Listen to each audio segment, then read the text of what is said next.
وخلق منها زوجها وبث منهما رجالا كثيرا ونساء واتقوا الله الذي تساءلون به والارحام ان الله كان عليكم رقيبا يا ايها الذين امنوا اتقوا الله وقولوا قولا سديدا يصلح لكم اعمالكم ويغفر لكم ذنوبكم ومن يطع الله ورسوله فقد فاز فوزا عظيما اما بعد فان خير الحديث كتاب الله وخير الهدي هدي محمد صلى الله عليه وسلم وشر الأمور محدثاتها وكل محدثة بدعة وكل بدعة ضلالة وكل ضلالة في النار. أعوذ بالله السميع العليم من الشيطان الرجيم من همزه ونفخه ونفثه. بسم الله الرحمن الرحيم. والله جعل لكم من بيوتكم سكنا. معزز محترم علی جناب صدر اجلاس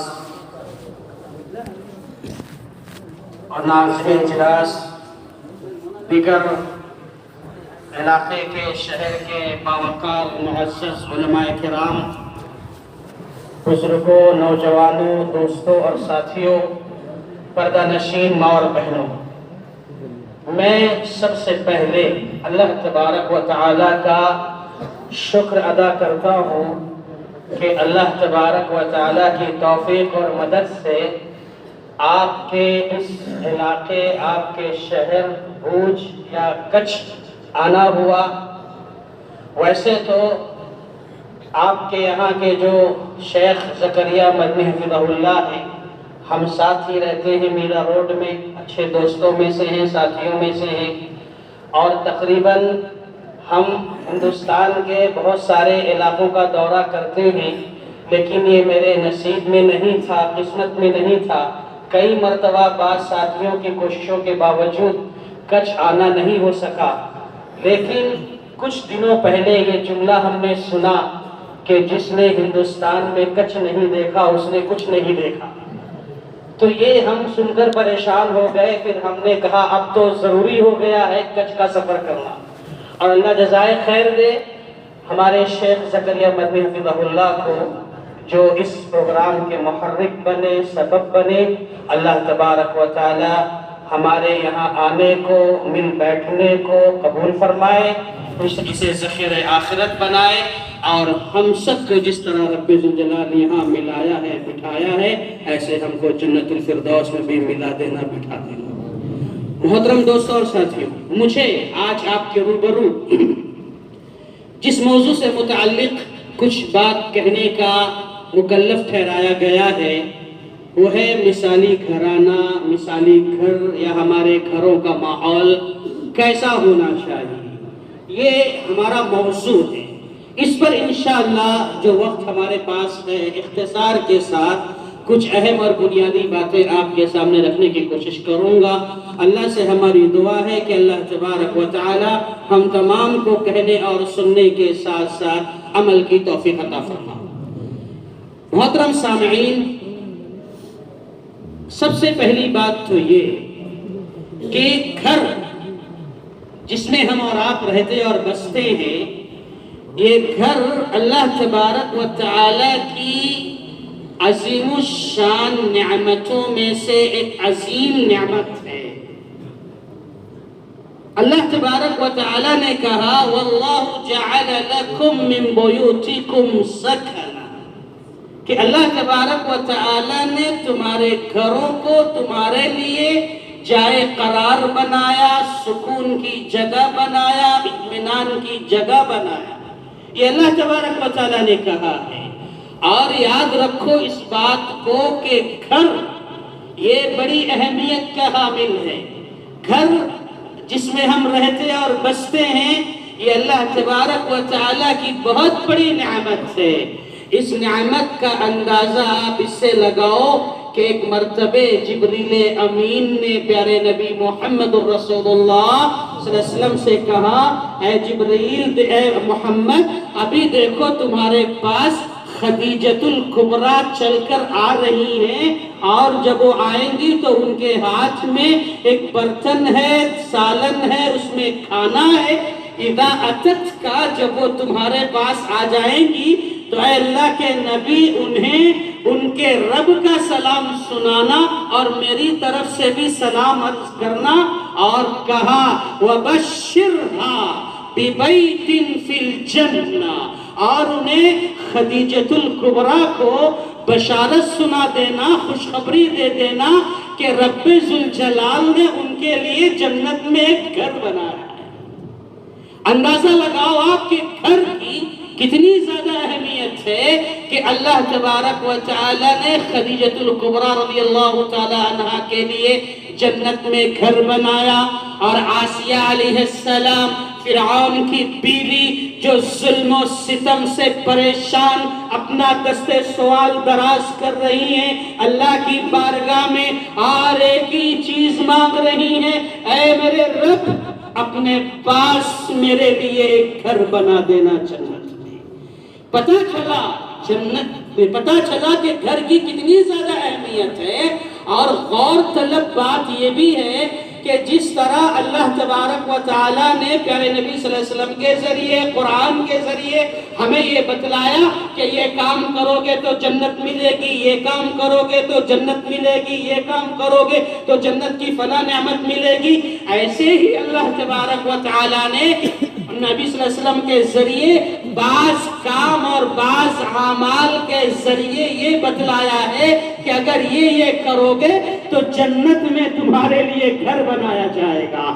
اگر تم لڑائی جھگڑا کرنا چھوڑ دو گے، اگرچہ حق پر ہو تو جنت میں گھر، جھوٹ بولنا چھوڑ دو اگرچہ ہنسی مذاق کے لیے ہو تو جنت میں گھر، اگر اچھے اخلاق بنا لو جنت میں گھر، اچھی گفتگو کرو جنت میں گھر، مہمان نوازی کرو جنت میں گھر، نفلی روزے رکھو جنت میں گھر، قیام اللیل کرو جنت میں گھر۔ یعنی آپ ایسے دیکھیں گے بہت سارے اعمال ہیں جن کے کرنے کی وجہ سے پیارے نبی محمد رسول اللہ صلی اللہ علیہ وسلم نے جنت میں گھر کی بشارت سنائی ہے۔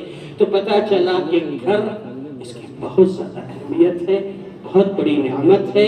یہ تو آخرت میں ہے، دنیا کے اندر بھی ہم دیکھتے ہیں گھر کی اہمیت کو، نعمت کو، کہ اگر باپ یہ دیکھ رہا ہے کہ بیٹا بگڑ رہا ہے، بیٹا صحیح راستے پر نہیں ہے اور لاوبالی کی زندگی گزار رہا ہے، باپ جب پریشان ہوتا ہے تو بیٹے کو ڈراتا ہے، دھمکی دیتا ہے، اگر اپنے پیروں پہ کھڑے نہیں ہوگے، صحیح راستے پہ نہیں آؤ گے، گھر سے نکال دوں۔ گھر سے نکالنے کی بات دھمکی دیتا ہے، ڈراتا ہے، بے گھر ہو جاؤ گے، گھر سے تمہیں کچھ نہیں ملے گا۔ دنیا کے اندر بھی گھر کی بہت زیادہ اہمیت ہے، کیونکہ یہ بہت بڑی نعمت ہے، بہت بڑی نعمت ہے۔ اچھا، اب گھر کسے کہتے ہیں؟ پہلا نقطہ ہو گیا، گھر ایک نعمت ہے، اس پر گفتگو ہو گئی۔ دوسرا نقطہ، گھر کسے کہتے ہیں؟ عام طور پر یہ سمجھا جاتا ہے کہ گھر نام ہے اینٹ اور گارے کی بنی ہوئی عمارت کا، گھر نام ہے ریتی سیمنٹ کنکر پتھر سے بنی ہوئی بلڈنگ کا۔ یہ عام طور پر تصور کیا جاتا ہے کہ اسی کو گھر کہتے ہیں، لیکن حقیقت میں گھر اس کا نام ہے جو ماحول ان بلڈنگوں کے درمیان رہتا ہے، اسے گھر کہتے ہیں۔ کیا مطلب یہ ہے کہ اس عمارت کے اندر، اس بلڈنگ کے اندر جو لوگ رہتے ہیں ان کے آپس میں تعلقات کیسے ہیں، وہ آپس میں ایک دوسرے کے ساتھ رہتے کیسے ہیں، والدین کا سلوک اولاد کے ساتھ کیسا ہے، اولاد کا رویہ والدین کے ساتھ کیسا ہے، بھائی بہن آپس میں کیسے تعلقات بنا کے رکھے ہوئے ہیں۔ یعنی گویا گھر کے اندر جو لوگ رہتے ہیں اور ان کے آپس کے جو تعلقات ہیں اسی کو حقیقت میں گھر کہتے ہیں۔ اب مثالی گھر اسے کہتے ہیں، گھر تو یہ ہو گیا، مثالی گھر ہم جب کہیں تو مثالی گھر اس گھر کو کہتے ہیں جس کی مثال دی جائے، جس کی مثال دی جائے، نمونے کے طور پر پیش کیا جائے کہ دیکھو فلاں گھرانہ ہے، فلاں گھر ہے، واقعی مثالی ہے۔ اور یہ کب ہوگا؟ جب اس گھر کا، اس گھرانے کا ہر فرد مثالی ہوگا، ہر فرد مثالی ہوگا تو وہ گھرانہ مثالی کہلائے گا، وہ گھر مثالی کہلائے گا۔ جب گھر کا ہر فرد مثالی ہوگا، یعنی شوہر اپنی بیوی کے لیے مثالی شوہر بنے، بیوی اپنے شوہر کے لیے مثالی بیوی بنے، والدین اپنی اولاد کے لیے مثالی والدین بنے، اولاد اپنے والدین کے لیے مثالی اولاد بنے، بھائی اپنی بہن کے لیے مثالی بھائی بنے، بہن اپنے بھائی کے لیے مثالی بہن بنے۔ اللہ اکبر! جب گھر کا ہر فرد مثالی ہوگا، اپنی اپنی ذمہ داریوں کو ادا کرنے والا ہوگا، تو وہ گھر جنت نظیر بن جائے گا، اور پھر وہ گھر مثالی گھر اور مثالی گھرانہ کہلائے گا۔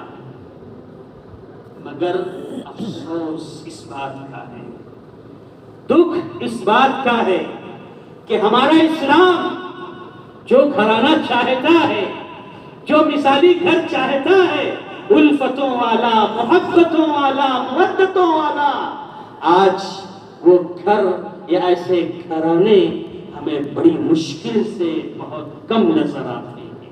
افسوس اس بات کا ہے کہ آج ہمارے گھرانے، ہمارے گھر نفرتوں کی آگ میں جل رہے ہیں، سلگ رہے ہیں، جھلس رہے ہیں۔ بھائی میں اختلاف ہے، بہن میں اختلاف ہے، اولاد اور والدین کے درمیان نہیں بن رہی ہے، میاں اور بیوی کے درمیان ٹینشنوں کا ماحول بنا ہوا ہے، ایک رشتہ دار دوسرے رشتہ دار سے بات نہیں کرتا، چہرہ تک دیکھنا نہیں چاہتا، اور حد تو یہ ہے کہ بات جو نہیں کرتا ہے ایک رشتہ دار دوسرے رشتہ دار سے، یہ بات ہفتوں کی نہیں، مہینوں کی نہیں، بعض رشتہ دار ایسے ہیں کہ سالہ سال گزر چکے ہیں بات کیے ہوئے، اور دکھ اس بات کا ہے کہ جس طرح مال میراث میں تقسیم ہوتا ہے، اسی طرح یہ نفرتیں، عداوتیں آج ہمارے گھروں میں تقسیم ہو رہی ہیں۔ میں صرف اس سے بات اس لیے نہیں کر رہا ہوں کہ میرے والدین اس سے بات نہیں کرتے تھے، اس طرح سے ہمارے گھروں کا ماحول بگڑ چکا ہے۔ اللہ ہم سب کی حفاظت فرمائے۔ میرے بھائیوں، آج ہمارے گھروں میں اطمینان نہیں، سکون نہیں، چین نہیں، قرار نہیں۔ آخر کیوں؟ کیا وجہ ہے اس کی کہ ہمارے گھروں میں سکون نہیں ہے، اطمینان نہیں ہے؟ اس کی بنیادی وجہ جانتے ہیں آپ کیا ہے؟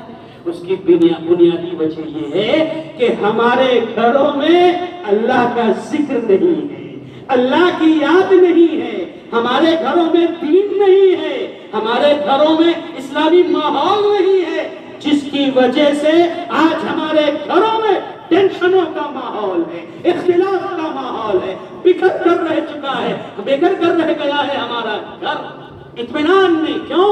اس لیے کہ اللہ نے کہا الا بذکر اللہ تطمئن القلوب، اللہ کا جب ذکر ہوگا تو دلوں کو سکون نصیب ہوگا، قلب کو اطمینان ملے گا۔ آج ہمارے گھروں میں اللہ کا ذکر نہیں۔ میں یہ کہتا ہوں اللہ کی قسم ہے، اگر ہمارے دلوں میں، ہمارے اندر اللہ کا خوف ہو، اللہ کا ڈر ہو، ایمان ہو، یقین ہو، توکل ہو، تو ہمارے گھر سنور جائیں گے، سدھر جائیں گے۔ جیسے میں آپ کو کہوں، ہم نماز پڑھتے ہیں، عبادتیں کرتے ہیں، تو آپ جانتے ہیں کہ عبادتوں میں دو چیزوں کا ہونا ضروری ہے، ایک خوف کا ہونا ضروری ہے، دوسرے امید کا ہونا ضروری ہے۔ صرف یہ نمازوں اور عبادتوں کے معاملے میں نہیں، ہر چیز میں اللہ کا خوف اور اللہ سے امید یہ اگر رہے گی نا، تو آپ جانتے ہیں کیا ہوگا۔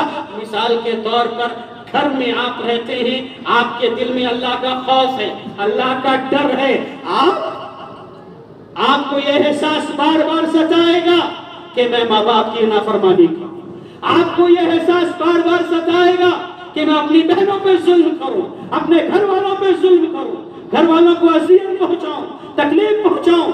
یہ احساس آپ کو بار بار ستائے گا۔ کیوں؟ اس لیے کہ آپ کو اس بات کا ڈر ہے، اس بات کا خوف ہے، اگر میں ایسی کوئی حرکت کروں گا تو مجھے کل اللہ کے پاس جواب دینا پڑے گا۔ اس خوف سے، اس ڈر سے آپ کسی کا حق نہیں ماریں گے، کسی پہ پہ زیادتی نہیں کریں گے، کسی کو تکلیف نہیں پہنچائیں گے، ماں باپ کا حق ادا کریں گے، بھائی بہنوں کا حق ادا کریں گے، ہر ایک کی ذمہ داری کو پوری کریں گے۔ کیوں؟ اس لیے کہ آپ کو اللہ کا خوف ہے، اللہ کا ڈر ہے۔ اور اگر آپ کو اللہ سے امید ہے تو ایک بار ہو سکتا ہے گھر میں آپ کے ساتھ ناروا سلوک کیا جاتا ہو سکتا ہے گھر میں آپ کے حقوق کی پامالی کی جاتی ہو سکتا ہے آپ کو جو دینا چاہیے آپ کو وہ نہیں دیا جا رہا ہے، آپ کے خلاف باتیں کی جا رہی ہیں، آپ کو رب سے امید ہے، صبر کر رہے ہیں آپ، برداشت کر رہے ہیں آپ، اس لیے کہ مجھے رب سے میرے امید ہے، انشاءاللہ اللہ تعالیٰ کے پاس مجھے مل جائے گا، دنیا میں ملے نہ ملے۔ تو یاد رکھو، جب یہ اللہ پر یقین ہوگا، اللہ کا خوف ہوگا، اللہ سے امید ہوگی، تو آپ اپنے گھروں میں اپنی حد تک جو آپ کی ذمہ داری ہے اسے پوری کرو گے، اور پھر انشاءاللہ گھروں میں اطمینان ہوگا، سکون نصیب ہوگا۔ اس موقع پر میں چاہتا یہ ہوں کہ کچھ اہم نکات، کچھ اہم باتیں آپ کے سامنے رکھنے کی کوشش کروں کہ اگر ہم ان چیزوں کا خیال رکھیں گے، کچھ عملی تدابیر ہیں، کچھ ایسی چیزیں ہیں جس کو اہل علم نے، سلف صالحین نے ذکر کیا ہے، اگر ہم اس کو اپنی زندگی میں نافذ کریں گے تو انشاءاللہ ہمارا گھر مثالی گھر بن سکتا ہے، ہمارا گھرانہ مثالی گھرانہ بن سکتا ہے، ہمارے گھر جو بکھر چکے ہیں انشاءاللہ وہ بکھرنے سے، شیرازہ بکھرنے سے رک سکتا ہے، ہم اس سے بچ سکتے ہیں۔ شرط یہ ہے کہ چند امور کا خیال کر لیں، چند تدبیریں اختیار کر لیں، چند باتوں کا خیال کر لیں، اپنے گھروں میں ایسے ماحول کو پیدا کر لیں تو انشاءاللہ ہمارا گھر بھی مثالی گھر بن جائے گا، نفرتوں کا ماحول ختم ہوگا۔ میں ایک ایک کر کے کچھ باتیں آپ کے سامنے رکھنے جا رہا ہوں۔ سب سے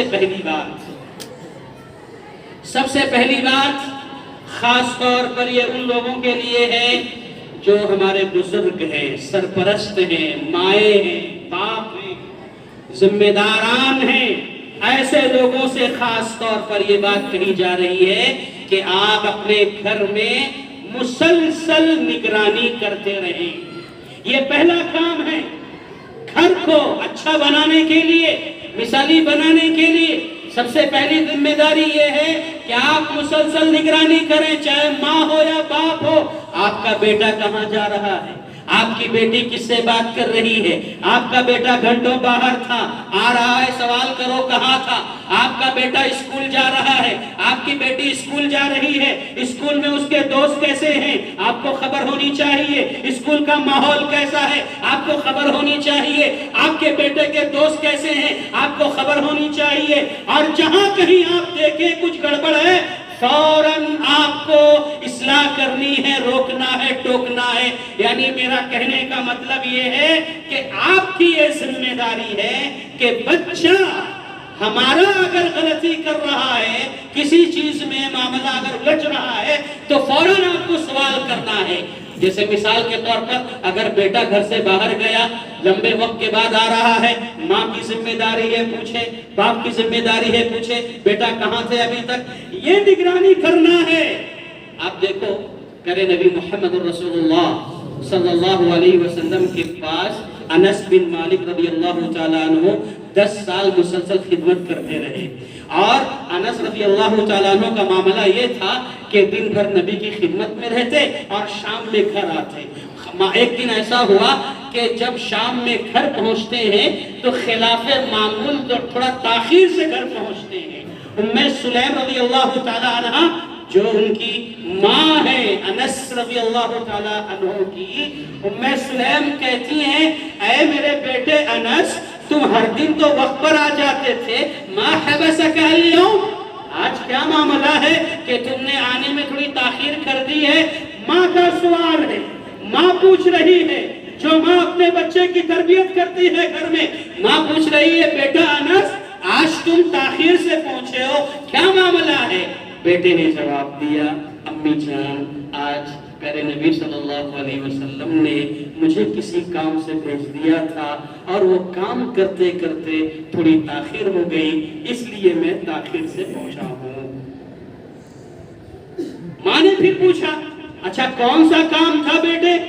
انس نے کہا امی جان انہا سرن، وہ اللہ کے نبی کا راز ہے، وہ اللہ کے نبی کا راز ہے، میں اسے نہیں بتا سکتا۔ ماں نے کہا بیٹا اچھی بات ہے، نبی کا راز ہے، اس راز کی حفاظت کرو۔ یہاں دیکھو میں یہ بتانا چاہ رہا ہوں کہ ماں نے سوال کیا، ماں نے پوچھا بیٹا تاخیر کیوں ہوئی؟ یہاں ہر ماں کی ذمہ داری ہے، ہر باپ کی ذمہ داری ہے کہ نگرانی کرے۔ میرے نبی صلی اللہ علیہ وسلم نے کہا کلکم راعٍ وکلکم مسئول عن رعیتہ، گھر کا ہر فرد نگراں ہے اور اسے اپنے قوم کے بارے میں، اپنے گھر والوں کے بارے میں سوال کیا جائے گا، پوچھا جائے گا، اللہ کے پاس آپ باز پرس کیے جائیں گے۔ کس کے بارے میں؟ گھر کے سلسلے میں۔ تو پہلی بات جو مجھے آپ کے سامنے کرنی تھی وہ یہی ہے کہ آپ کیا کریں؟ نگرانی کریں۔ کس کی نگرانی کریں؟ گھر کی کڑی نگرانی کریں۔ اس طرح سے یہ معاملہ انشاءاللہ بہتر ہو سکتا ہے، پہلی بات۔ اور دوسری اور بنیادی بات، گھروں میں ہم اگر چاہتے ہیں کہ گھر مثالی بن جائے، گھرانہ مثالی ہو، تو دوسری اور اہم بات یہ ہے کہ ہمارے گھروں میں توحید کا ڈنکا بجے، ہمارے گھر کا ہر فرد موحد ہو، توحید پرست ہو، توحید کو قائم کرنا یہ بنیادی بات ہے، بنیادی ضرورت ہے کہ توحید کو مضبوط کرنا اپنے گھروں میں، توحید کو قائم کرنا اپنے گھروں میں۔ لقمان علیہ السلام اپنے بیٹے سے کہتے ہیں یا بنی لا تشرک باللہ، اے میرے بیٹے تم شرک نہ کرنا، شرک بہت بڑا ظلم ہے۔ میرے بھائیوں، شرک سے بچنا، توحید کو قائم کرنا، یہ ہماری اور آپ کی ذمہ داری ہے۔ آپ دیکھو یعقوب علیہ السلام، ابراہیم علیہ السلام اپنے بچوں کو نصیحت کرتے ہوئے کہتے ہیں یا بنی ان اللہ اصطفى لكم الدین فلا تموتن الا وانتم مسلمون، کہ دیکھو اللہ تعالیٰ نے تمہارے لیے دین اسلام کو منتخب کیا ہے، تم اسی اسلام پر قائم رہنا، جمے رہنا، ٹکے رہنا، اور تمہاری موت آئے اسی اسلام پر آئے۔ پھر آگے چل کر کے یعقوب علیہ السلام کا وہ تذکرہ کہ یعقوب علیہ السلام نے اپنے بیٹوں سے اپنی وفات کے وقت پوچھا، اپنی موت کے وقت پوچھا، اے میرے بیٹو میرے بعد لما تعبدون من بعدی، میرے مرنے کے بعد تم کس کی عبادت کرو گے، کس کی بندگی کرو گے میرے بعد؟ بیٹوں نے کیا جواب دیا؟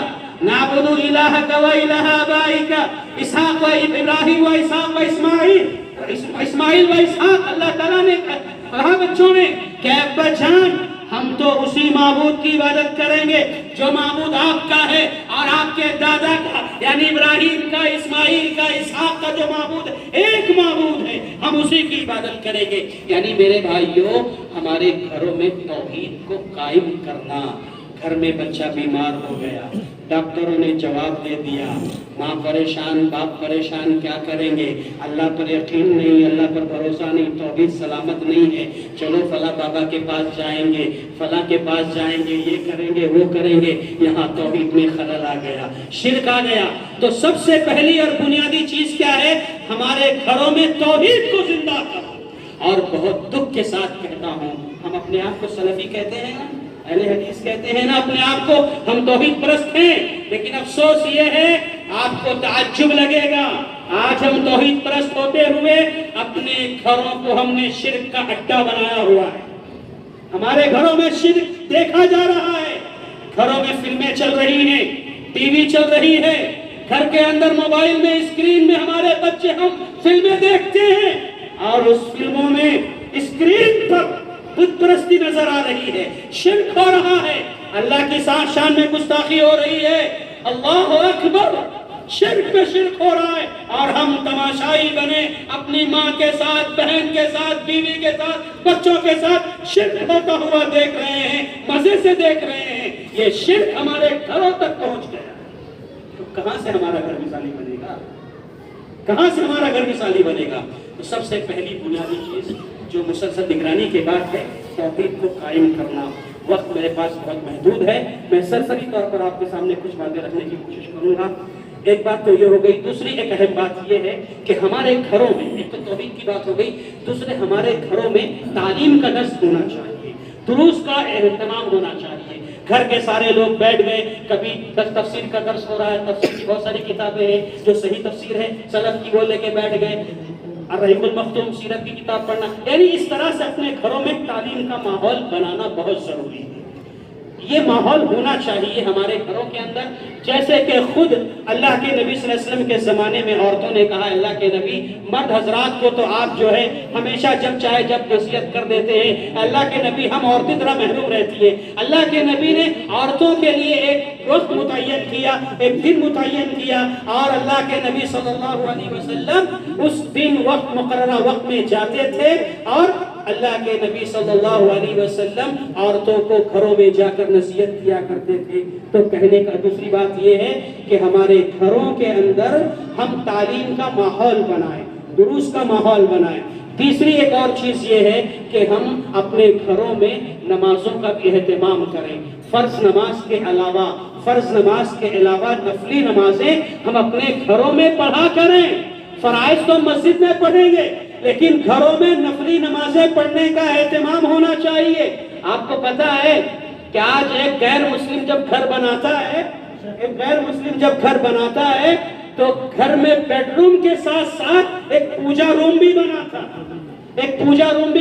ہے کہ گھر کے سبھی لوگوں کو معلوم ہو کہ یہاں پوجا کی جاتی ہے، جبکہ یہ نظام ہمارے پاس ہے کہ ہم جو اپنے گھر بنائیں، ہمارے گھروں میں ایک مختصر ہی صحیح ایسا کمرہ ہو، ایسی جگہ ہو جہاں پر ہم جسے ہم مصلی بنا سکیں۔ جب وہ مصلی بنے گا، گھر کے ہر فرد کی ذہن سازی ہوگی، ماحول بنے گا کہ ہاں یہ وہ جگہ ہے جہاں نماز پڑھی جاتی ہے، نماز پڑھنے کا ماحول بنے گا۔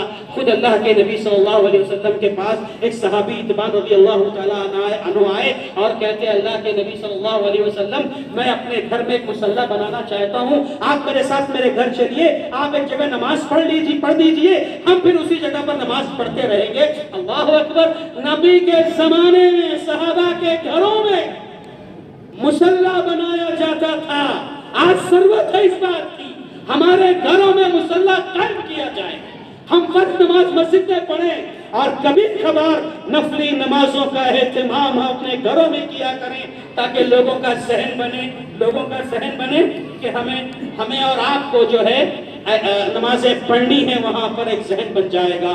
میرے بھائیوں، دوستوں اور ساتھیوں، میرے پاس چھٹی آ چکی ہے کہ وقت ختم ہو چکا ہے۔ بس ایک آخری بات بتا کر میں بات ختم کروں گا، ویسے بہت سارے نکات یہاں پر موجود تھے۔ آخری بات یہ ہے کہ میرے بھائیوں، ہمارے گھروں میں جہاں توحید ہو، نماز کا قیام ہو، وہیں پر قرآن مجید کی تلاوت بھی کثرت سے ہونی چاہیے۔ آج ہمارے گھروں کا ماحول کیسا ہے؟ آپ مسلمانوں کے گھروں سے نکلیں گے، آپ کو گانے کی آوازیں آئیں گی، موسیقی کی آوازیں آئیں گی، ہے نا؟ لیکن ایک زمانہ تھا صحابہ کے گھروں کا ماحول کیسا تھا؟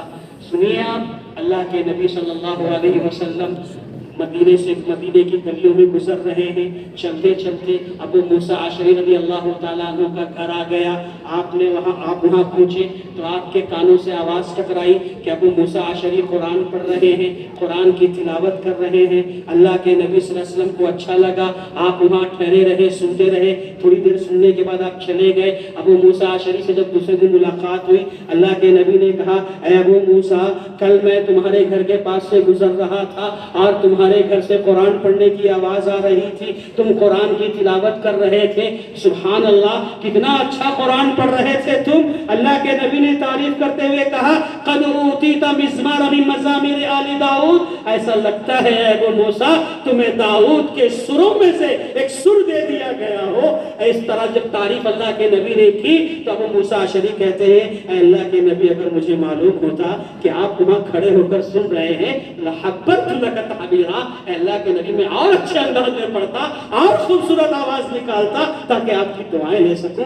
تو میرے بھائیوں، نبی کے زمانے میں صحابہ کا جو گھر تھا، جو ماحول تھا، وہاں پر قرآن کی آواز آتی تھی، پڑھنے کی آواز۔ آج ہمارے گھر محروم ہیں ان چیزوں سے۔